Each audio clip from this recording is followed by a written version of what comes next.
Hello, my name is Addie. Thank you for joining me for this everyday yoga class. And I'm going to call this a class more than a practice because there will be a lot of discussion and explanation about the benefits of various yoga postures or asanas. I call this everyday because this is a collection of about 10 poses that would be great to do on the daily. It's a balanced sequence that targets most areas of the body. And it's pretty short and sweet when you just go through the poses.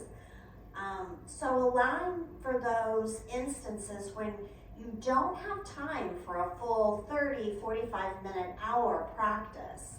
You can just have these poses that you go through. You know, maybe find some music or some sound that appeals to you, that matches your mood that day. And you can head through this sequence of poses at your own breath, at your own pace.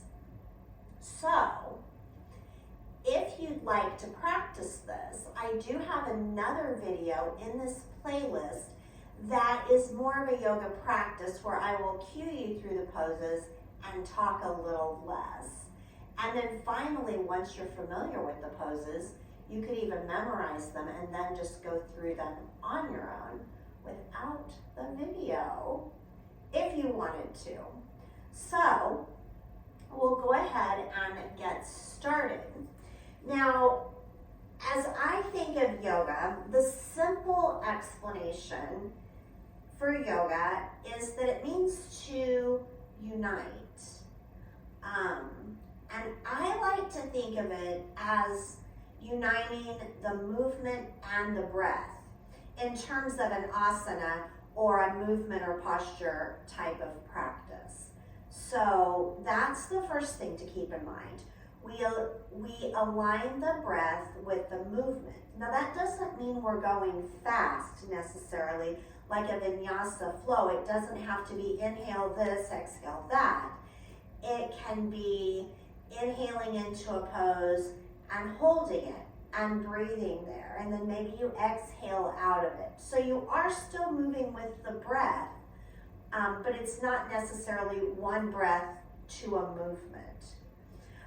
The other thing, or the other way I think of yoga is, to me, the movement, again, the asana, not all of yoga because it's way deeper than what I'm discussing, but the asana practice is to build strength, flexibility, and balance.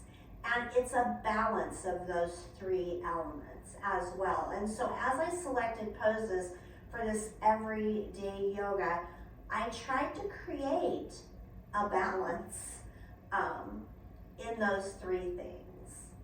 And so the first pose that I will recommend in our everyday yoga is called Dandasana, or staff pose. So we start seated on the mat. Our legs are extended out in front of us. And we have a nice straight spine. If it's uncomfortable to have your legs completely straight, a trick is to pop your hands under your knees. Maybe you make a fist and create more space, or maybe the hands are flat and it's just a little bit of space. So you can play with that and see what feels good to you. But as we get started, we'll go ahead and close the eyes and just bring the awareness to the breath. We don't need to change it. We're just paying attention to it. Noticing the inhales and exhales through the nose.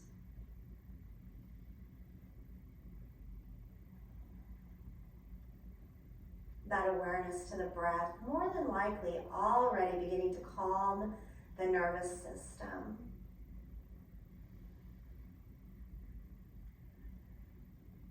So with the next inhale, Draw the crown of the head tall. And with the exhale, we'll crawl the hands forward next to the legs, heart towards the toes. So we are folding at the hips, stopping when awareness tells us to. Hands are on the mat. As we inhale, press into the mat and lift up a little bit, half lift. And then exhale to fold. You may go the tiniest bit deeper, round the shoulders and drop the head. And so we'll hold this posture here for about 3 to 5 breaths. Why did I choose Dandasana? It's a nice stretch for elongating the muscles in the backs of the legs. It encourages us to draw a straight spine, so it helps with the posture. And as we held it in the upright pose, we are using our core muscles to create that nice straight posture of the spine. And as we're folded, we're allowing the muscles around the spine to relax, allowing the weight of the head to put a little stretch with them. All right, next inhale, go ahead and walk your hands back. And we'll fold the right knee. So bring the hand under the right knee. We're going to bring the thigh towards the body. Plant the right foot. And then we'll take the left arm and give the right knee a hug. And go ahead and do it with the right arm too. So we're drawing the knee towards the heart, heart towards the knee. And as you inhale, drawing that spine nice and tall. And exhaling, heart towards the knee, knee towards the heart. From here, if you'd like, you can inhale the right hand to the sky and then exhale to drop it behind the back and take the gaze over the right shoulder. And so we've come into a spinal twist. A nice movement that helps the back go into one of the directions, or the spine into one of the directions in which it moves, which is a rotation. Creating space between the vertebra as you breathe. And also, we like to call it massaging the digestive organs, but that twist is allowing the organs to move in a different direction, and that can assist with our digestion. Both how we process our food so that it can nourish the body and our elimination. All right, with an exhale, let's go ahead and release that twist. Extend the right leg long and help the left knee to bend. This time the right arm will hug the left knee, and so does the left arm, growing tall. Inhale. Exhale, heart towards the knee, knee towards the heart. And after a full breath here, perhaps you inhale the left hand to the sky. Exhale to drop it behind the back and take the gaze over the left shoulder. So we talked about this posture being good for our digestion, being good for the back, finding that rotation of the spine, using our core muscles and drawing ourselves tall with beautiful posture. One more breath. And we'll exhale to release the pose. Help the left leg extend. So we're back to that Dandasana. Crossing the ankles, so bending both knees. Cross those ankles and then roll over them. Coming into a tabletop pose. So the knees are under the hips. The wrists are under the shoulders. Fan out your fingers, so your hands like a little starfish. Pressing in with the fingertips and finger mounds. Draw the belly towards the backbone. So we're activating the core. Now we're going to come into a movement called cat and cow. So we'll drop the belly and shine the heart with the inhale. And then we round the spine, push the earth away, tuck the chin, tuck the tail with the exhales. So continue to move with the breath, closing the eyes and really turning your attention inward. Mentioning our spine moves in 6 directions. And so this particular alternation of 2 poses, cat and cow, allows us to find flexion and extension. And then a lot of times we let our cats and cows evolve. And so we can turn to the side, finding a C curve, so a side stretch. So moving the spine in that direction to the left and the right. And we can also move it in a circular way. So you can circle the torso, circle the hips, and find rotation. So continue to move. We're only as young as our spine is flexible, and that is why with this practice, there's such an emphasis on postures targeting the spine and the muscles around the spine.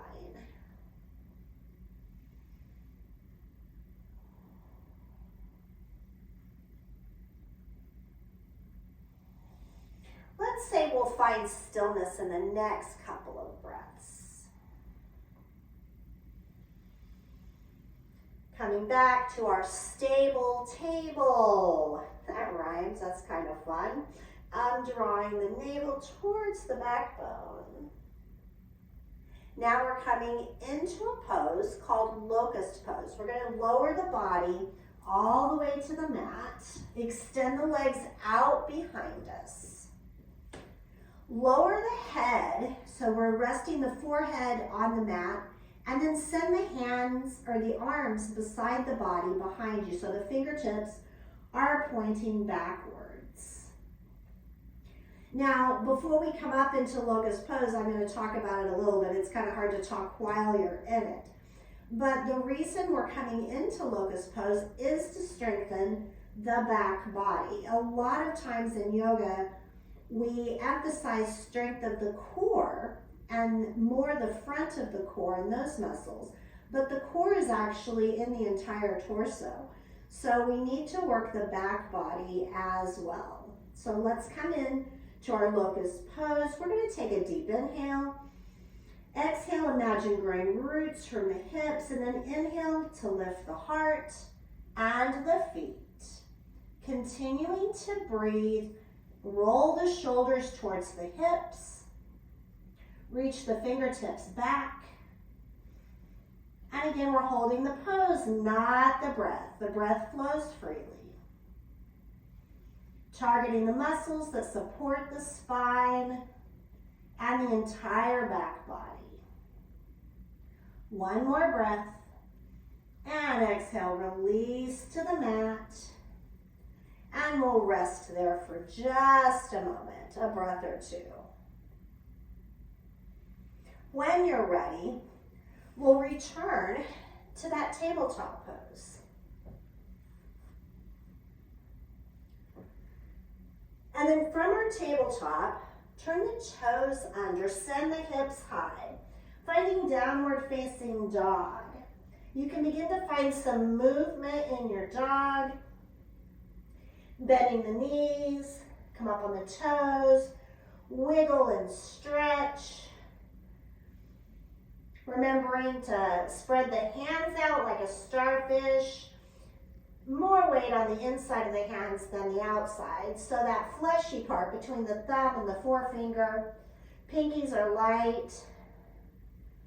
And we're still moving. So you can find some movement for the neck, remembering those muscle or the bones in the neck are still part of your spine. A little yes and no. And as you're in this down dog, think of it as a fact-finding mission. I feel like this pose tells me right where I'm at as I enter a yoga practice. I'll find places in my body that I didn't know were sore. And it's a good time to just nurture them, move them around. Now, down dog is an inversion. And I love that because so many people hear the word inversion and believe that you've got to be standing on your head or on your hands or something in order to be inverted. And that is simply not the case. There are a lot of inversions. As long as your head is below your heart or your feet are above your head, you are in an inversion. And there are many benefits to inversions. They increase the flow of blood to the brain, so that can help us feel more awake, more alert.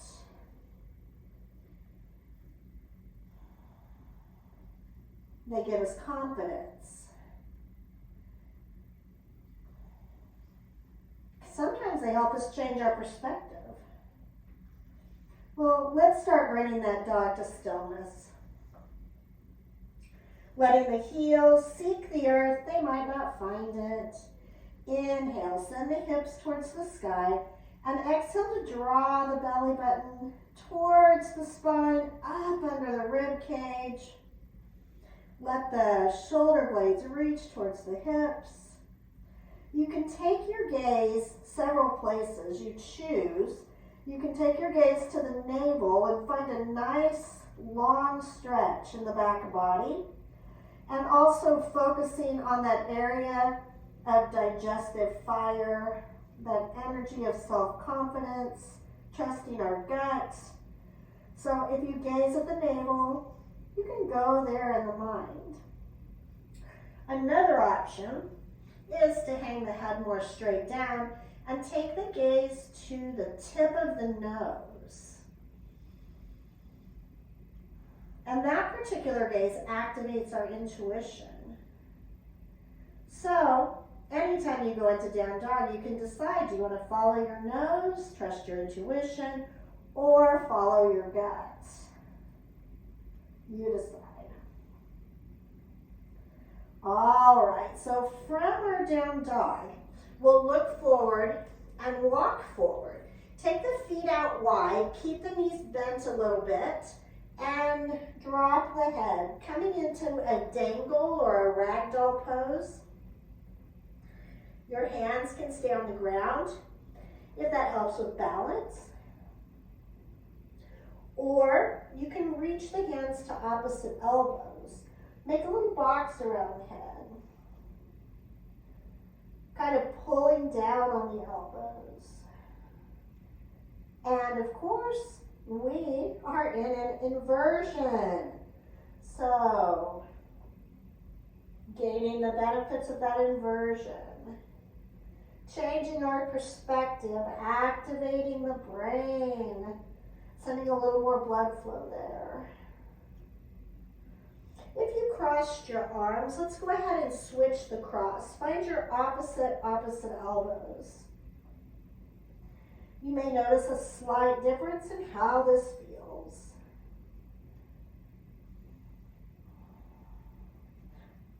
Notice the weight of the head tractioning the spine. Let's release the elbows if you have them. And we'll ragdoll rise. So we're going to come up one vertebra at a time. Rolling up. Let your shoulders roll back when they arrive, and your head arrives last. Stepping the feet under the hips, coming into a mountain pose. Let's roll around on the feet.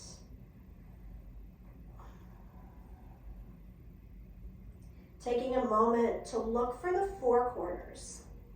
Right behind the big toe, right behind the little toe. Two sides of the heels. Lift your toes, and let's begin to settle in. Drop those toes one at a time to the mat. As you exhale, imagine roots growing from those four corners of the feet and from the fingertips. As you inhale, imagine the crown of the head reaching higher. And then with your next exhale, draw the navel towards the spine and up under the rib cage. Drop the shoulders back, open the heart. Mountain pose is the foundation of most standing poses, so it's incredibly important in yoga. And it's incredibly active. So the arms are active, the legs are active, the core is active. You can bring your gaze to the tip of the nose to turn your awareness inward.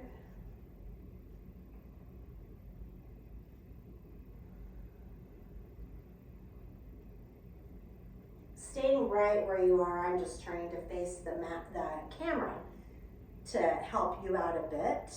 From mountain pose, we're going to go into that iconic tree pose. So shift the weight to your right foot, and then we're going to kickstand the left foot, meaning left heel to the right ankle. We've still got those banyan tree roots. I think I forgot to say that earlier. We set roots from our fingertips, imagining a banyan tree. And so we've got those 10 extra roots. You've got the roots through the bottom of the feet. Imagine those as you create roots for your tree with your legs. Now, your legs are welcome to stay in this shape right here, or you can bring the left foot to the shin or bring the left foot to the thigh. We're pressing leg into foot, foot into leg. Core is active, heart is open, crown is tall. Take your gaze to something that's not moving. That helps with balance. Remember those 10 extra roots out of your fingers. You got this. And when your roots are strong, then you grow your branches. Reach to the sky. Beautiful. Continue to breathe, remembering we hold our poses, but not the breath. And of course, if you fall out of a pose, just refocus and get back in it. Obviously, benefits of tree pose include building confidence and building balance, strength of the core, beautiful posture, and focus. One more breath. And then exhale to bring the hands through the heart, left foot to the earth. Let's pause in the mountain for a breath. Recommitting to our roots, to our fiery core, to our tall crown. Shifting the weight to the left foot, kickstand the right. Check your core, check your open heart, and your tall crown. Find your focus with the eyes, something that's not moving, and create the shape of roots you like. Stay as you are, come to the shin, come to the thigh with the right foot, pressing leg into foot, foot into leg. And when you feel confident, grow from your confidence. Reach to the sky with your branches. Continuing to breathe and hold your beautiful tree pose.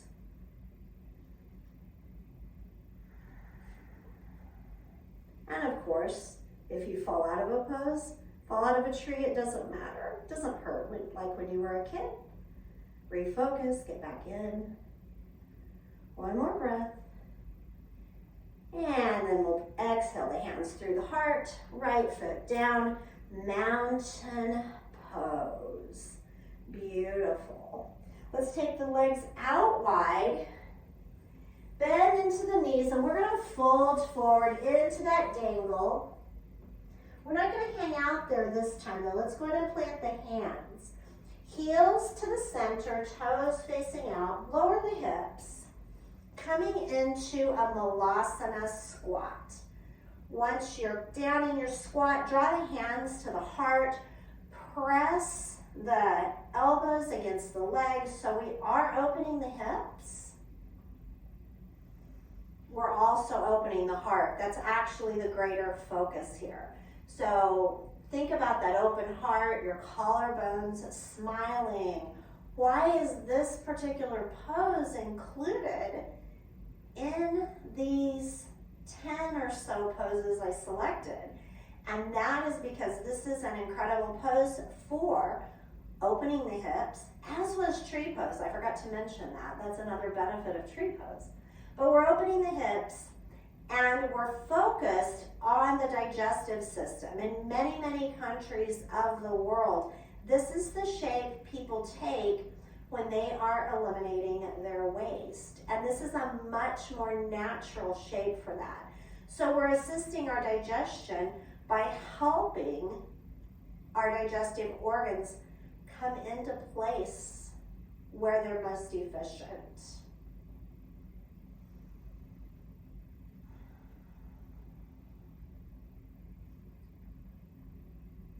Now, from our Malasana pose, we're going to come into Navasana or boat pose. I'll show you a couple of options for that, one being easier than the other. So let's go with the easy option first. We're going to take one hand in front and one hand in behind and bring the hips down. Feet step in together, about hip width apart. Bring the hands behind the hips. Take an inhale. Exhale to activate the core. Rock back on the hands, lift the feet, and this is a modified boat pose. You can stay right here, or you can come up on your fingertips, and then the index fingers, and then extend the arms, find your boat. Maybe extend the legs, lifting the heart. So take your gaze to the toes or to the sky in boat pose. Now I said there was a hard way to come into boat pose too. Or I don't know if it's hard, trickier.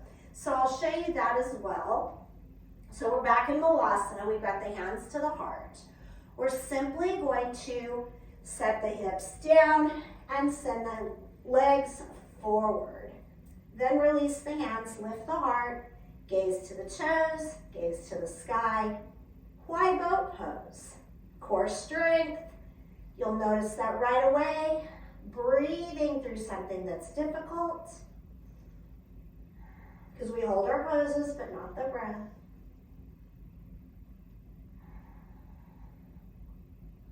One more breath. And then we come down to the mat. You can either bring the hands down and help the body down to the mat, or from boat pose, slow lower to the mat. It feels like time to celebrate as we lie on the mat, but we do have one more pose before we come into Shavasana. So bend the knees and bring the feet towards the hips. Now a little trick here, bring the hands down alongside the body, and you should be able to touch your heels but not grab them. So if your fingertips can reach your heels and they're hip width apart, you're in the right place. Arms are alongside the body, gaze remains at the sky. We'll take a deep inhale, and as we exhale, press into the heels, allow the hips to rise. So we're grounding through the feet, hips rise as a result of that grounding. Now, activate the glutes, lifting the heart a little higher. We're still gazing at the sky. Bringing the heart towards the chin. Now you can stay right here with the arms alongside the body, or you can reach the hands under the body and then roll the shoulders under. And that'll cause you to lift up a little higher. Now we're trying to keep those knees coming straight from the hips, so don't let them wing open or wing towards each other. Fire those glutes. A lot of yoga poses do not really fire the glutes, so this is a great opportunity for that. Strengthen the back body and opening the front body. One more breath. If you've got your hands clasped under the body, release them, unroll the shoulders, and exhale the back body to the mat. One vertebra at a time. Pause when the sacrum finds the mat. Just noticing what you feel. Don't go away from here. Don't try to move. Just have your awareness here. That funny feeling in the back body, that's called the echo of the pose. So, when the echo fades, you can extend the legs out one at a time. Extend the arms out alongside the body. Flip the palms up this time in a gesture of receptivity and let the eyes drift closed. Coming into a brief shavasana, or the pose of rest. It's a pose of restoration, the place that allows all the benefits of the practice to soak into the body, the mind, and the heart.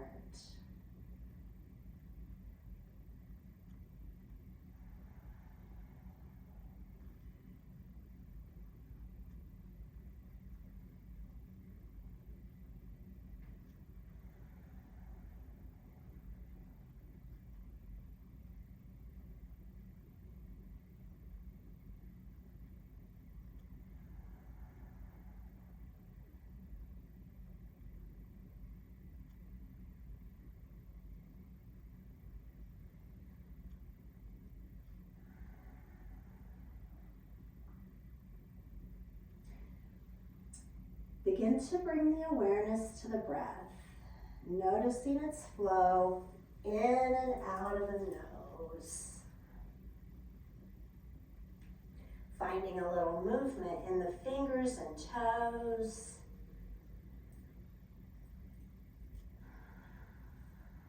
Rolling the wrists, rolling the ankles.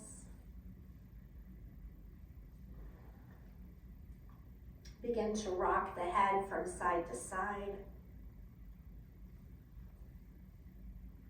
Allow the movements to become larger. Maybe extending the body into a good morning stretch, or maybe drawing the knees into the chest.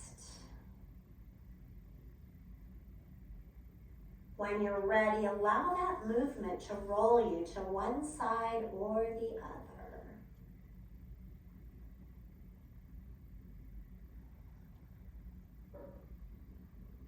On the side body, taking a few breaths in gratitude for taking time out just for you.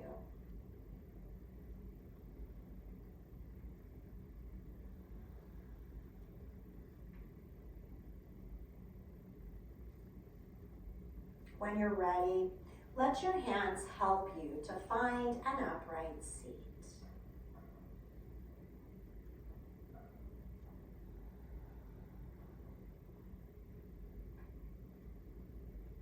Now go ahead and bring the hands together at the heart. I thank you so much for practicing with me today. It's been my honor. Until next time, see the light and be the light. Namaste. So, how did that feel to you? We'll take a couple of minutes here and talk a little bit about what we just accomplished. Once you get up from the seat, pay attention to how your body feels. Do you feel energized? Do you feel as though you've released stress? The yoga practice has so many positive effects for all of our body systems, our nervous system, our digestive system, respiratory system as we are focused on our breathing, our circulatory system as we move and the heart begins to pump a little bit more, as we invert and we allow the blood flow to go more easily to the brain. All of the things, I didn't name off every body system, I think there's 17 of them. But so our bones, we strengthen our bones when we bear weight on them, we strengthen our muscles, we lengthen our muscles. So many benefits to yoga. And so even on those days when there's not time to do a full yoga practice, don't just throw it out the window and say, well, I don't have time for that. do a little bit. Do just these simple poses at your own breath, at your own rate. It won't take nearly as long as this video if you do them on your own. And it's just basically a full body movement. It's the opportunity to practice flexibility, strength, and balance, and unite the breath and movement. So again, thank you for joining me. I've got an additional video on here where it's the movement simply cued and not so much talking.